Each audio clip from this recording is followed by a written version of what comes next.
Hey everyone. So in our last video, you might remember that we had these if statements and we went over how to create if statements and what we can do to create this and make our code do different things depending on what's happening in the code using conditionals. These if statements are conditionals. So in this video, I want to go over some of the things we can do to simplify our logic right here. So first thing, what we can actually do is basically these two things are false, right? So what we can basically do is say, and we can actually see our IDE is telling us, hey, this local value of the variable is not used. Basically, what it's saying is we can set this to false right now, and then we can take out these two values. Actually, that's not really what it's saying. What it was saying is like I didn't print it out, so I'll just print that out now. So print out is slow plus is drivetrain slow. And this is doing an implicit conversion, just like we've talked about with the integers and adding it to strings. So instead of casting it explicitly as a string, this is implicitly turning this boolean into a string and then adding it. So, or concatenating it. So just with that, we've already simplified our logic right here. Next thing we can do, we could take out these because those are no longer necessary since we only have one thing. In addition, to make sure all these are formatted with a line, we could put them all so that all these conditions are in line with each other. And then one of the things we could do is we could store our value inside of a string. So let's say we create a string and we'll call it height, and we're going to set it equal to how about low, right?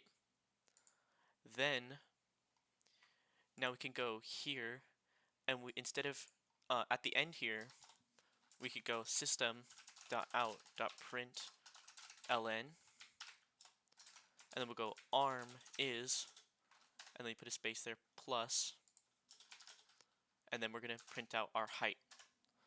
And then whenever we're doing this, we could just say height equals high, like that. Height equals mid.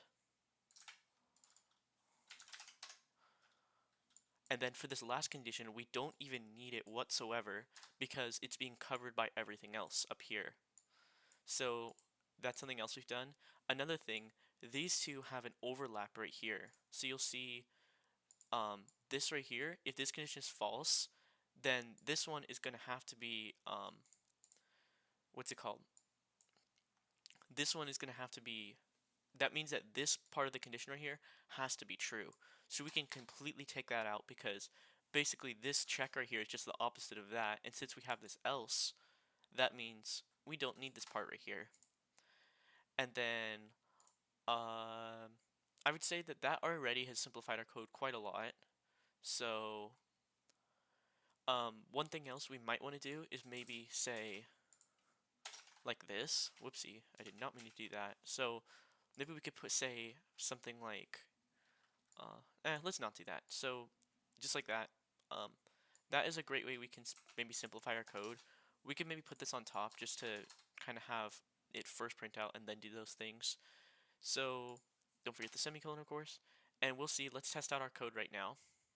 So our height is 0.1, so we should see it say arm is low. And is slow true is false, because we did change it a little bit because we have this at the bottom. So we're not going slow. Now let's say we're at a height of 0.5. Let's see what this does. Now we're at mid, and we're still going slow. Now let's say we're at 0.9, so pretty high up. And we're going high. Don't lose balance is high, and is slow is true. So this is just a little bit simplified of an if statement, and we could actually simplify this a lot more. You'd be surprised how much, or how many different ways we could do this. So this is just one way, of course. And yeah, so I hope that this was helpful in showing you just some of the ways we can simplify if statements and simplify our logic.